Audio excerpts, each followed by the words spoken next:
வணக்கம் பொன்னியின் செல்வன் வாசகர்களே. இதுவரைக்கும் நம்ம 3 எபிசோட் போட்டிருக்கோம்.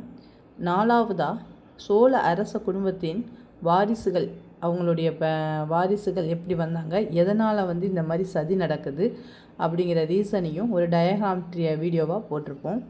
இப்போது எபிசோட் 4 போடுறோம். வாங்க கதைக்குள்ளே போகலாம். இது வரைக்கும் பார்க்காதவங்க, புதுசாக இந்த எபிசோட் 4 பார்க்குறவங்க எபிசோட் 3 வரைக்கும் பார்த்துட்டு பார்த்தீங்கன்னா உங்களுக்கு கதைக்குள்ளே இன்னும் இன்ட்ரெஸ்ட் நிறையா வரும். வாங்க ஸ்டார்ட் பண்ணலாம்.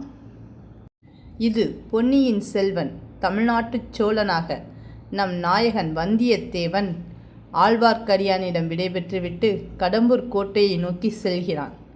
கடம்பூர் கோட்டையின் உயரமான வாசலை நோக்கி ஒரு இளைஞன் நெருங்கி வந்தான்.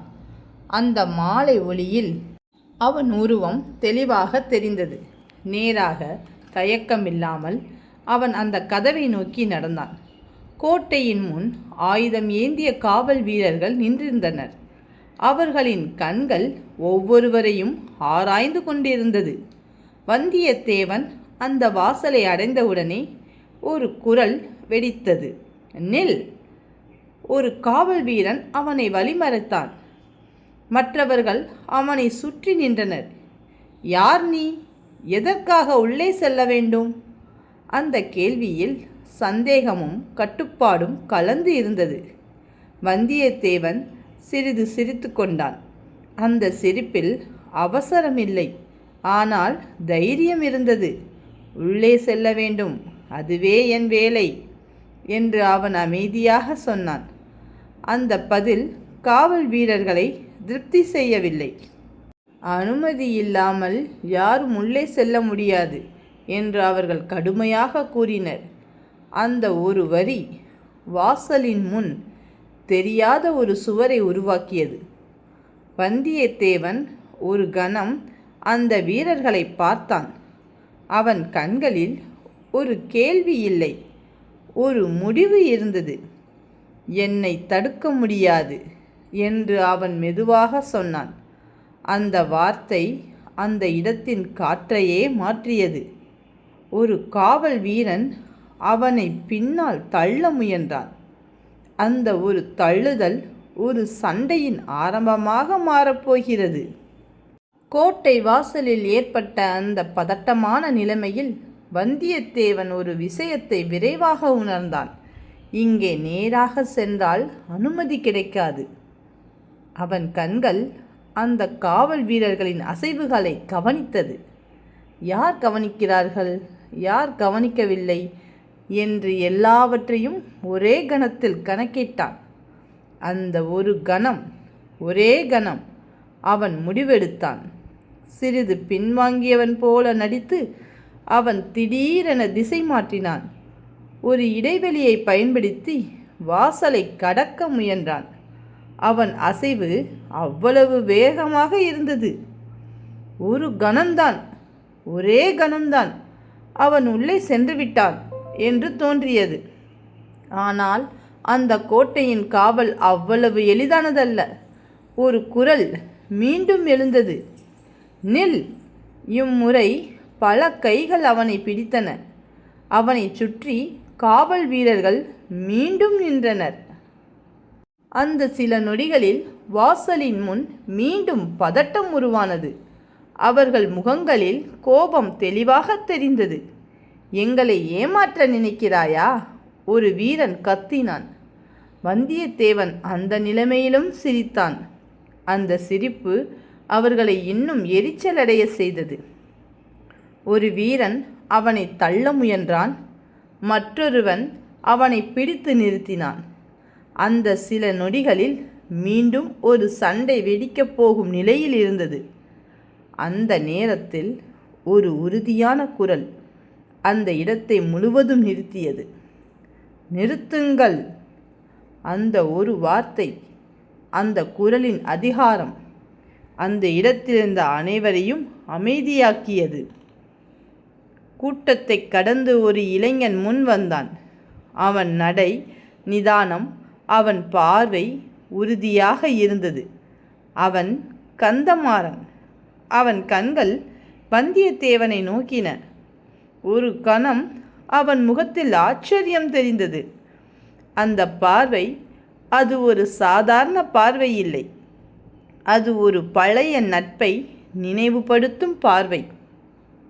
கோட்டை வாசலில் சில நொடிகள் முன் இருந்த பதட்டம் அந்த ஒரு குரலால் திடீரென அமைதியாகியது. அந்த குரலின் உரிமையாளர் கந்தமாறன். அவன் கண்கள் வந்தியத்தேவனை நேராக பார்த்தன. ஒரு கணம் அவன் முகத்தில் குழப்பம், அடுத்த கணம் அதுவே மகிழ்ச்சியாக மாறியது. நீ என்று அவன் மனதில் தோன்றிய கேள்வி உடனே பதிலாக வந்தது. வந்தியத்தேவனா என்று அவன் சிரித்தான். அந்த சிரிப்பு ஒரு பழைய நினைவுகளை திரிந்தது. வந்தியத்தேவனும் அந்த முகத்தை பார்த்ததும் அவன் கண்களில் அதே மகிழ்ச்சி தெரிந்தது. கந்தமாறனா என்று அவன் உற்சாகமாக கூறினான். அந்த சில நொடிகளில் அவர்கள் இருவருக்கும் இடையில் இருந்த கால இடைவெளி முழுவதும் மறைந்தது. சண்டை நடந்த இடம் ஒரு நட்பின் இடமாக மாறியது.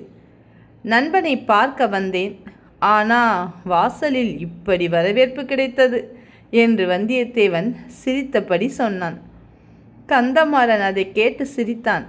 இது கடம்பூர் கோட்டை தேவா, இங்கே எல்லோரையும் இப்படித்தான் வரவேற்பார்கள். அவன் உடனே காவல் வீரர்களை நோக்கி திரும்பினான். இவர் என் நண்பர், அவரை உள்ளே அனுமதியுங்கள். அந்த ஒரு கட்டளை வாசலில் இருந்த பதட்டத்தை முழுவதும் களைந்தது. கதவு திறந்தது. வந்தியத்தேவன் அந்த கோட்டையின் உள்ளே நுழைந்தான். அந்த நேரத்தில் கந்தமாறன் வந்தியத்தேவனை உள்ளே அழைத்துச் சென்றான். மாளிகையின் உள்ளே ஒளியும் அதிகாரமும் கலந்திருந்தது. அங்கே ஒரு பெரிய மனிதர் நின்றிருந்தார். அவர்தான் செங்கண்ணார் சம்புவரையர். அவர் கந்தமாறனுடைய தந்தை. கந்தமாறன் மரியாதையுடன் முன் சென்று, அப்பா, இவர் என் நண்பர் வந்தியத்தேவன் என்று அறிமுகப்படுத்தினான். வந்தியத்தேவன் அந்த மனிதரை கவனமாக பார்த்தான். அவரது முகத்தில் அதிகாரமும் அனுபவமும் தெளிவாக தெரிந்தது. இங்கே நடப்பது சாதாரண விஷயமில்லை என்று அவன் மனதில் தோன்றியது. அந்த அறிமுகம் ஒரு சாதாரண அறிமுகம் இல்லை, பெரிய அரசியல் நிகழ்வின் ஆரம்பம். கந்தமாறன் அறிமுகப்படுத்தியவுடன் அந்த மண்டபத்தில் ஒரு கணம் அமைதி நிலவியது.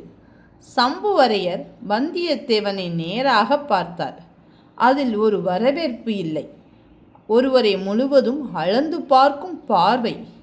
அந்த பார்வை அவரது கண்களில் சிறிது சந்தேகம் தெரிந்தது. இவன் யார், எதற்காக இங்கே வந்திருக்கிறான் என்று கேட்பது போல. வந்தியத்தேவன் மரியாதையுடன் நின்றிருந்தாலும் அந்த வரவேற்பில் ஒரு வெப்பம் இல்லை. சம்புவரையர் சிறிது தலையசைத்தார்.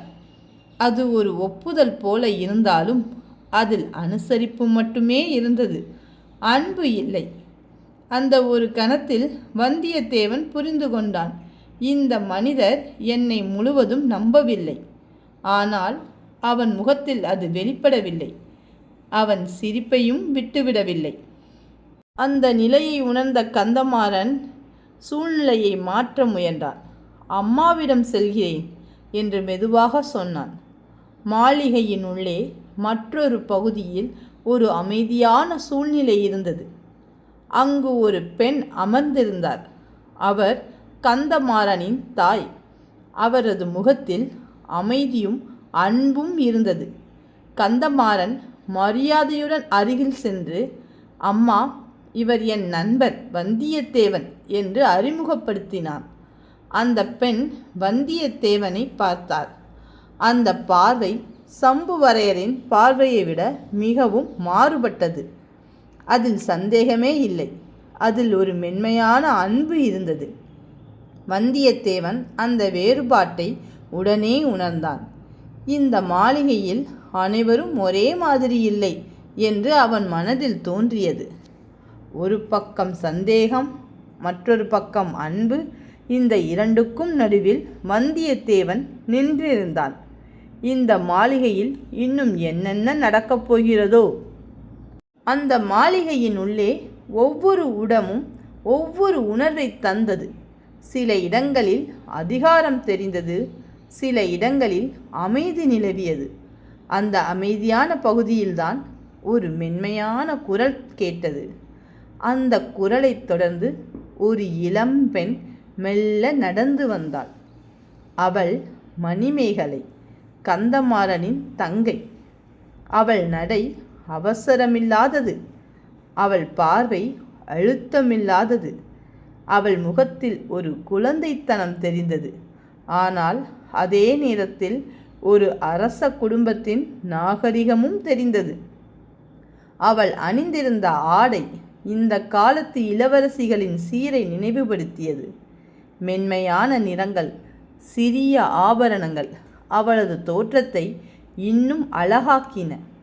அவள் கண்கள் வந்தியத்தேவனை நோக்கின. ஒரு கணம் அவள் நின்றுவிட்டாள். அந்த பார்வையில் ஒரு புதிய ஆர்வம் இருந்தது. இவர் யார் என்று அவள் மனதில் தோன்றியது. ஆனால் அந்த கேள்வி வார்த்தைகளாக வெளிவரவில்லை. ஒரு அமைதியான பார்வையாக மட்டுமே இருந்தன. வந்தியத்தேவனும் அவளை கவனித்தான். அந்த ஒரு கணத்தில் அவன் உணர்ந்தது, இந்த மாளிகையில் சதி மட்டும் இல்லை, சில நிரபராத உணர்வுகளும் இருக்கின்றன. அந்த இடத்தின் காற்று கூட ஒரு கணம் மாறியது. சில நொடிகள் முன் இருந்த பதட்டம் அந்த ஒரு வருகையால் சற்றே மென்மையாகியது. ஆனால் இந்த மென்மையான தோற்றத்தின் பின்னால் என்ன உணர்வுகள் மறைந்திருக்கின்றன? மணிமேகலையின் மனதில் என்ன இருக்கிறது? இன்று இரவு கந்தமாறன் வந்தியத்தேவனை மாளிகையின் மேல் மாடத்தில் உப்பரிகைக்கு அழைத்துச் சென்றான். நண்பா, இன்று இரவு இங்கு முக்கியமான வேலை இருக்கிறது. நான் சென்று வருகிறேன். நீ இங்கு இரவு உணவை எடுத்துவிட்டு இங்கே இளைப்பாறு என்று கூறிவிட்டு சென்று விட்டான்.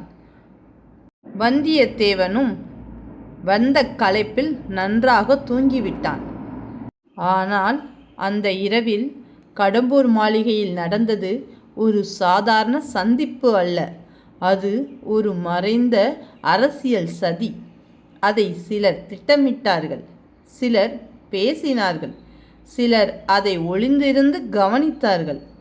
அந்த சதியை பார்த்தவன் வந்தியத்தேவன். அதே சதியை மேலிருந்து கவனித்தவன் ஆழ்வார்க்கடியான் நம்பி. ஆனால் இருவர்களும் ஒரே பக்கம் உள்ளவர்களா அல்லது ஒருவருக்கு ஒருவர் எதிரிகளா? அந்த இரவில் எடுத்த முடிவுகள் சோழ நாட்டின் அரியணையை மட்டுமல்ல, பலரின் வாழ்க்கையையும் மாற்றப் போகிறது. சதிக்கூட்டத்தின் நடுவே மூடு பல்லக்கு ஒன்று இருந்தது. ஆனால் பல்லக்கில் ராணி இல்லை. அப்போ வேறு யார் இருந்தார்? அந்த சதியின் அடுத்த கட்டம் என்ன? யார் யாரை ஏமாற்றப் போகிறார்கள்? வந்தியத்தேவன் உயிருடன் தப்புவானா? இந்த கதையின் உண்மையான திருப்பம் இப்போதுதான் ஆரம்பமாகிறது. அடுத்த எபிசோட் விரைவில்.